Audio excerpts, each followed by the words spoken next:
যৎ কিতার্থম কীর্তয়ত্যেব য পরম শ্রাবয়েচ্চ পরার্থং বৈ স্বপ্রজাতি পরম পদম। যিনি সম্যক রূপে গীতার্থ আলোচনা এবং শ্রবণ করেন তিনি পরম পদ লাভ করবেন। আজকে আমাদের আলোচনা সপ্তদশ শ্লোক, শ্লোক নাম্বার 17। যস্যাত্মরতিরেব সদ্যাত্ম অতৃপ্তশ্চ মানব আত্মন্যেব স সন্তুষ্ট তস্য কার্যম ন বিদ্যতে। যস্যাত্মরতিরেব সত্যাৎ আত্মতৃপ্তশ্চ মানব আত্মন্যেব স সন্তুষ্ট তস্য কার্যম ন বিদ্যতে।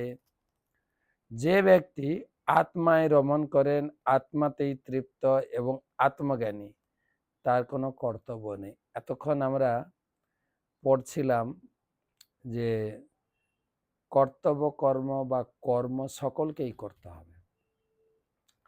কর্ম না করলে কেউ সিদ্ধি পাবে না, কর্ম না করলে কর্মফল থেকে মুক্ত হবে না, কর্ম না করলে খেতে পাবে না।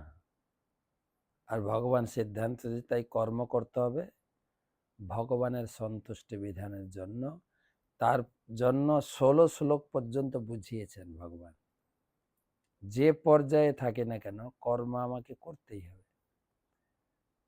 আজকের শ্লোকটি ভিন্ন ধর্মী কথা ভগবান বলছেন।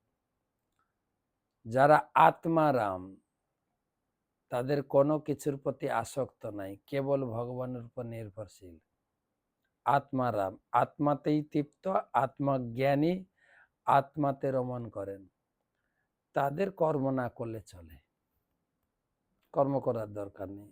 সে কারোর উপর নির্ভরও করে না এবং কোনো কিছুর প্রতি আসক্তও নন, ভগবানের উপরে নির্ভরশীল। যেরকম আপনার মাধবেন্দ্র পুরী ছিলেন, কারো কাছে চেয়ে খেতেন না, কোনো কিছু কিনে খেতেন না, আত্মারাম ছিলেন।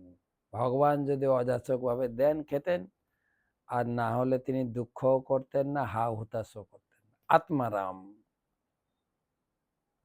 তো আমরা সেরকম আত্মা নাম রাম নই, আমরা অন্য রাম। হ্যাঁ, আমাদেরকে অন্ন খেতে হবে, রুটি খেতে হবে, টাইম টু টাইম খেতে হবে। হ্যাঁ, তাই আমরা রুটি আর অন্ন রাম। হ্যাঁ, সেজন্য আমাদের খাটতে হবে। যারা আত্মারাম তাদের না খাটলে হয়, তাদের না কাজ করলেই হয়, ভগবান তাদেরকে দেখাশোনা করে।